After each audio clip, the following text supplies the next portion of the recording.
The door slammed so hard the frame rattled.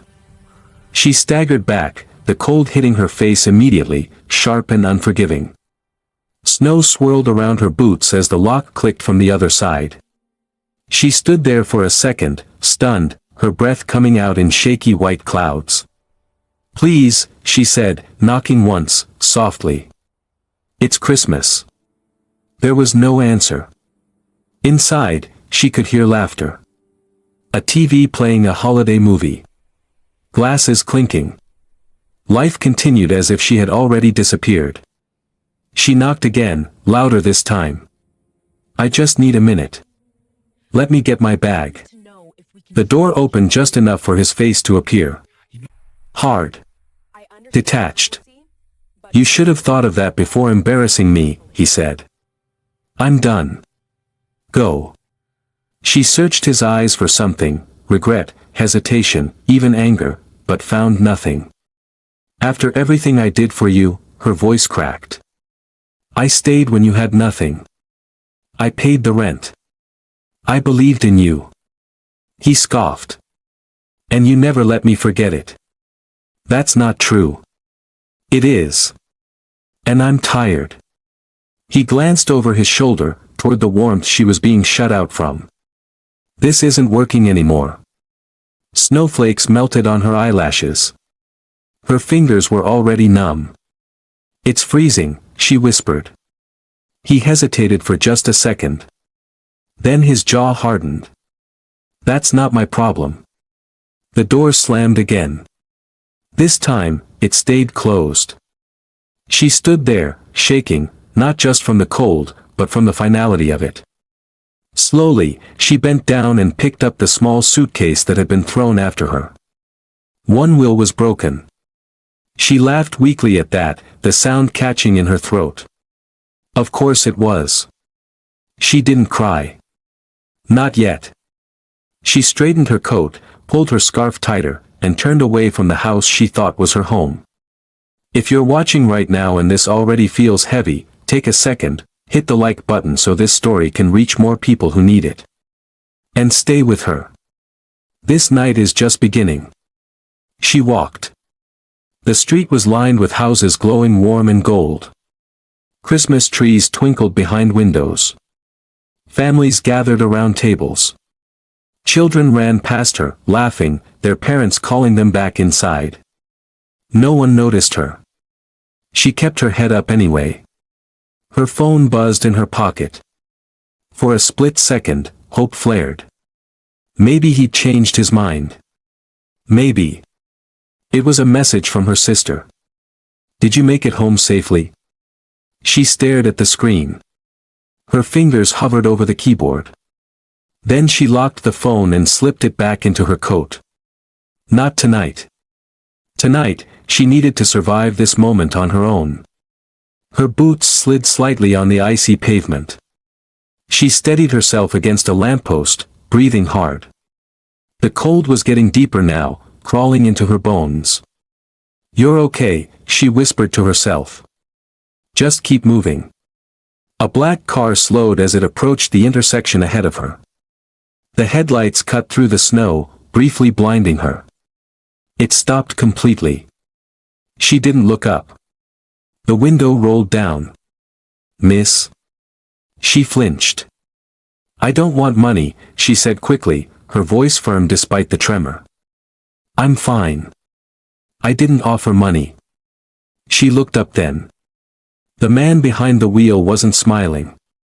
He wasn't staring at her either. He looked, careful. Calm. Like someone who didn't want to startle her.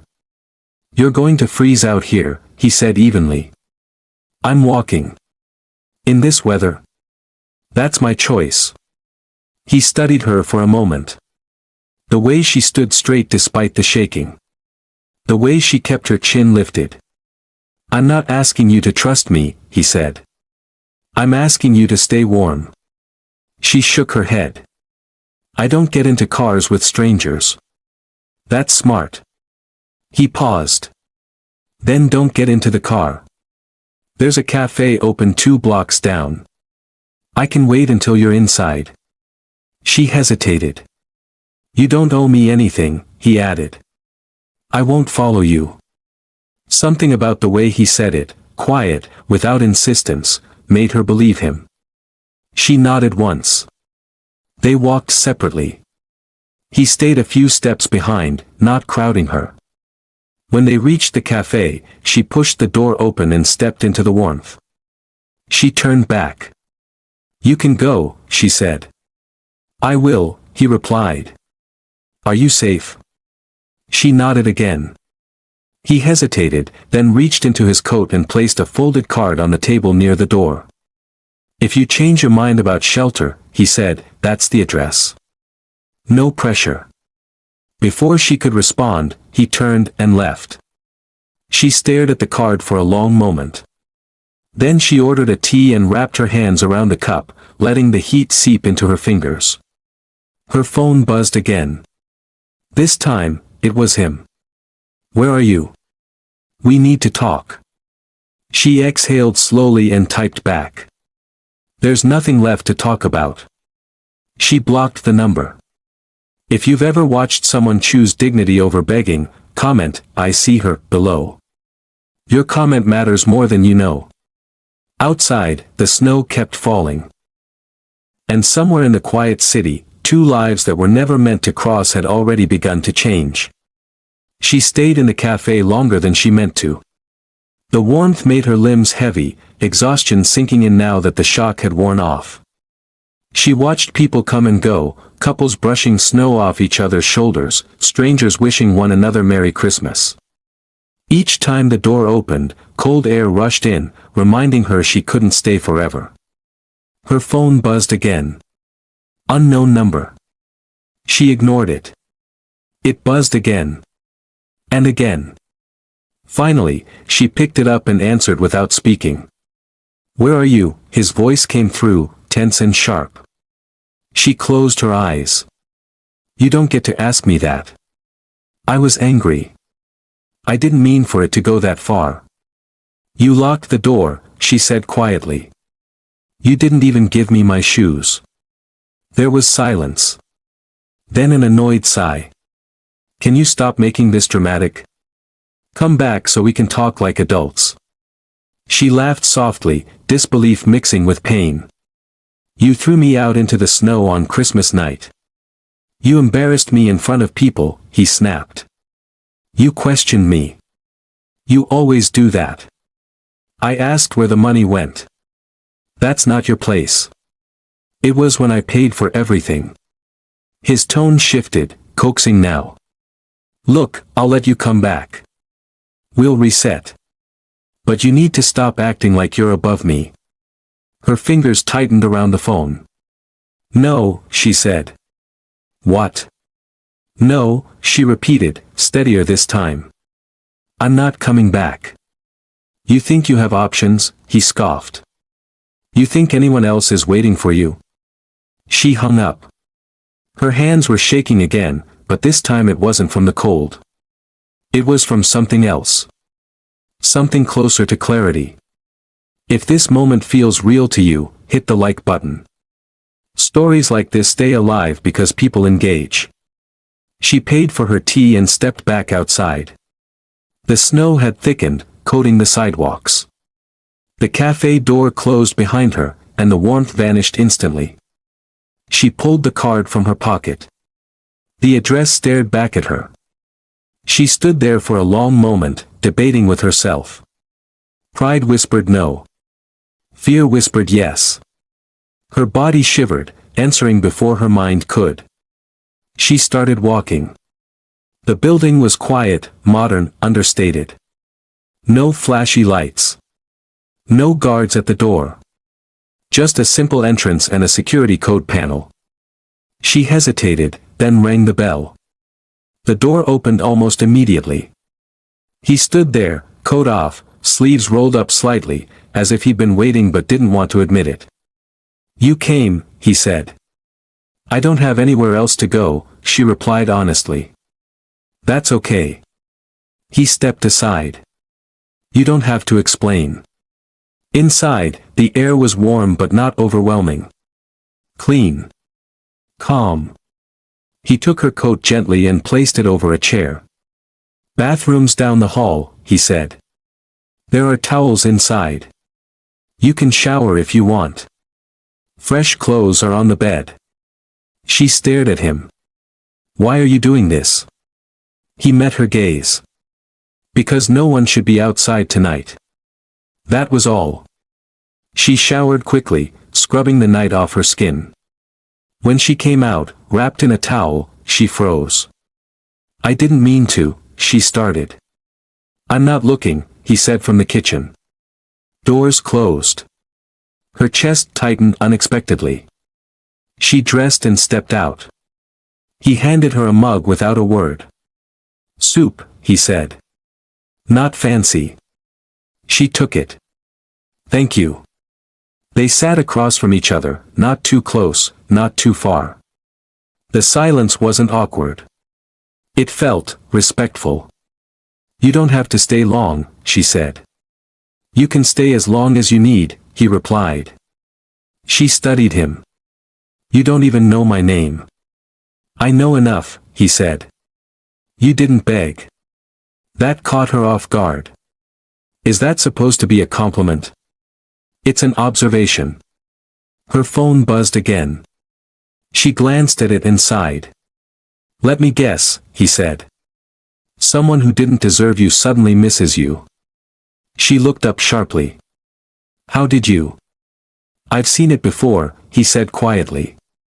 She stood up. "I should go to bed." "Of course." She stopped at the doorway. "Why are you really here?" "In this city." "On Christmas." He hesitated. "My family wanted me elsewhere," he said finally. "With someone else." She nodded, understanding more than he'd explained. If you're still watching, subscribe now. This story is about to deepen, and you won't want to miss what comes next. She slept deeply for the first time in months. Morning came softly. She woke to the smell of coffee. For a moment, panic flared. "Where am I?" Then memory settled in. The snow. The door. The stranger who hadn't felt like one. She stepped into the living room. "Good morning," he said. She smiled faintly. "I didn't mean to sleep so long." "You needed it." Her phone lay on the table. Multiple missed calls. Messages. Apologies wrapped in excuses. She turned the screen face down. "I should leave today," she said. He nodded. "Whenever you're ready." She paused. "I don't know where I'm going." "Then stay," he said. "Until you do." The simplicity of it nearly undid her. At that moment, her phone rang again. She answered before she could stop herself. "Where the hell are you?" her ex demanded. "You think you can just disappear?" "I can," she said. "And I am. You're nothing without me." She looked at the man standing a few feet away, not listening, not intruding, just existing calmly in the same space. "Goodbye," she said, and ended the call. Her hands were steady this time. The snow outside continued to fall, but inside, something had shifted. And the night that was meant to break her had quietly begun to rebuild her. The days that followed moved quietly, but tension hummed underneath everything. She stayed. Not because she felt entitled to the space, but because every time she tried to leave, something stopped her, her body still tired, her mind still catching up with the truth she had been running from for years. He never asked questions she didn't offer answers to. In the mornings, he left early and returned before dusk. He stocked the fridge without asking what she liked, yet somehow everything he brought felt considerate. Nothing extravagant. Just thoughtful. One evening, she finally broke the silence. "You don't talk much about yourself," she said, sitting across from him at the small dining table. "That's intentional." "Why?" "Because people usually decide who I am before I speak." She studied him. "Because you're rich?" He didn't deny it. "Because of what I represent." "And what do you represent?" He looked at her then, really looked. A future that was planned before I learned how to choose. She nodded slowly. That sounds lonely. It is. She hesitated. Why help me? He didn't answer right away. Then, because you looked like someone who was about to disappear quietly. And I've spent my whole life surrounded by noise, but starving for something real. Her throat tightened. That night, her ex showed up. She heard the knock first. Hard. Aggressive. Familiar. Her body reacted before her mind did, heart racing, breath shallow. I'll handle it, he said calmly, standing. No, she said quickly. This is mine. He paused, then nodded. I'll be nearby. She opened the door. What are you doing here? She demanded. Her ex stood there, eyes scanning past her shoulder, taking in the place. His mouth twisted. So this is where you ran to. I didn't run, she said. I left. With who? He sneered. Some rich savior. She stepped outside and closed the door behind her. You don't get to speak about him. About him? He laughed. So that's it. You couldn't wait, huh? Her hands curled into fists. You threw me out. I was angry. You were cruel. You're dramatic. She inhaled deeply. Leave. Or what? He challenged. You think he'll protect you? Before she could respond, the door opened. He stepped out, calm but unmistakably firm. This conversation is over, he said. Her ex scoffed. And who are you supposed to be? Someone who won't tolerate you speaking to her like that. You don't know her, her ex snapped. I know enough, he replied evenly. And you're done here. For a second, it looked like her ex might push it further. Then he laughed again, hollow this time.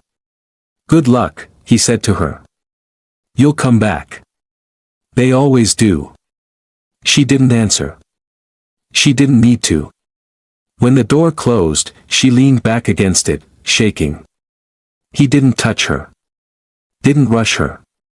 You okay? He asked softly. She swallowed. I didn't think he'd come. They usually do, he said. Control hates losing its grip. She let out a shaky breath. Thank you. You don't owe me anything. The words landed differently now. Later that night, she sat on the couch, scrolling through her phone. Messages from friends she'd grown distant from. From opportunities she'd ignored.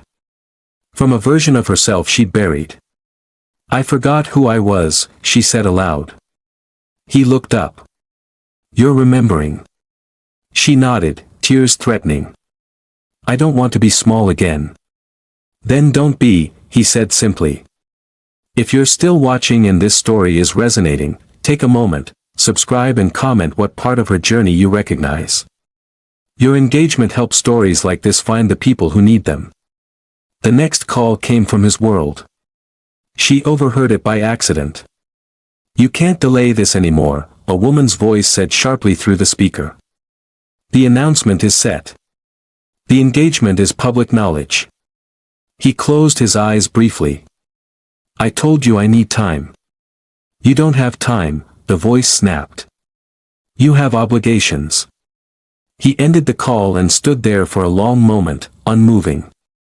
She approached carefully. You don't have to explain. I want to, he said. Before someone else does. He told her about the family. The expectations. The woman chosen not because of love, but alignment. They see people as assets, he said. I was raised to be one. And me? She asked quietly. What do you see when you look at me? He didn't hesitate. Someone who survived erasure. Her breath caught. I'm not asking you to stay for me, he continued. And I won't trap you in my chaos. If you want to leave, I'll help you. She looked around the room. At the calm. The respect. The space she'd been allowed to breathe. "I don't want to leave," she said. "Not yet." That night, she dreamed of snow melting under sunlight. The next morning, she got a call. A job opportunity she'd once applied for, months ago, before she'd convinced herself she wasn't enough. They wanted to interview her. She hung up slowly, staring at the phone. "What's wrong?" he asked. She smiled, disbelief mixing with hope. "I think something is opening." He smiled back. "It usually does when you stop shrinking." But outside, forces were already aligning. Her ex was watching. His family was pressured. And the choice neither of them had named yet was drawing closer. The calm before a decision that would change everything. The interview went well. Too well.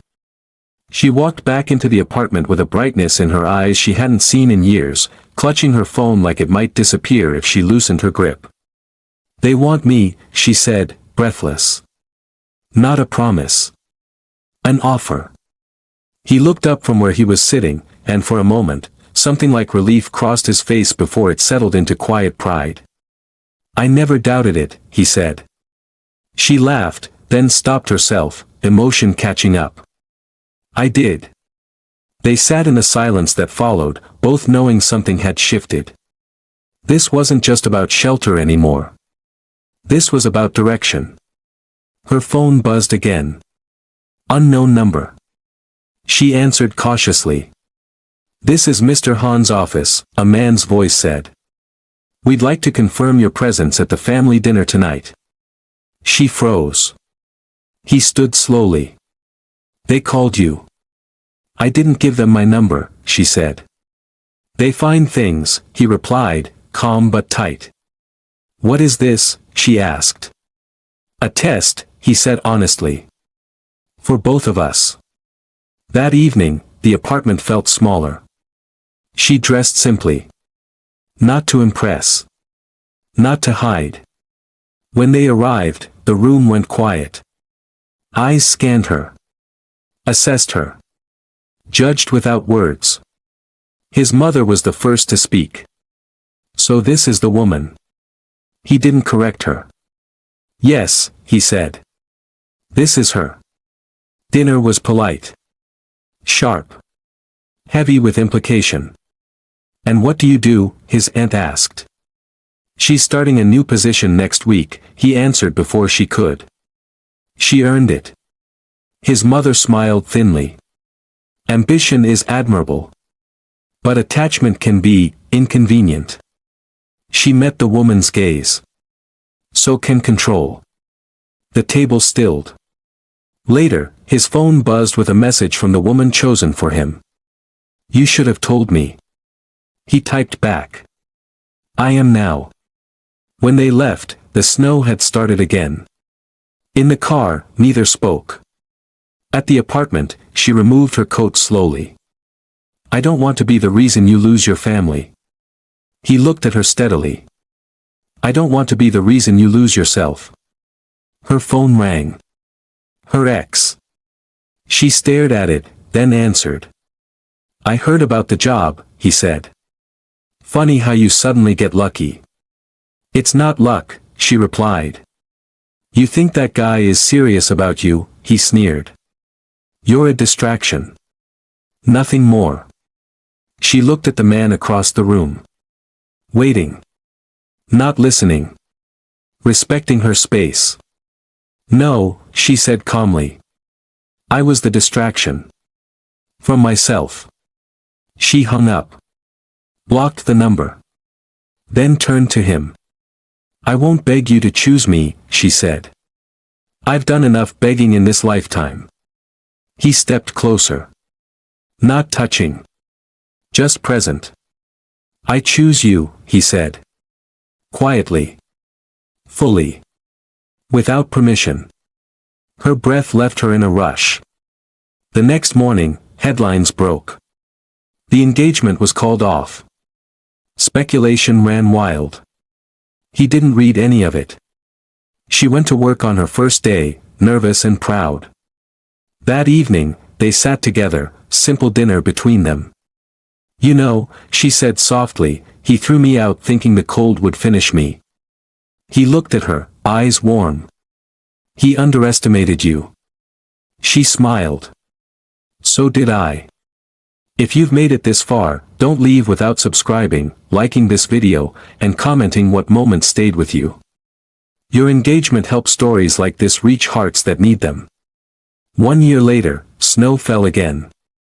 But this time, she stood inside, watching it from the window. Safe. Whole. He stood beside her.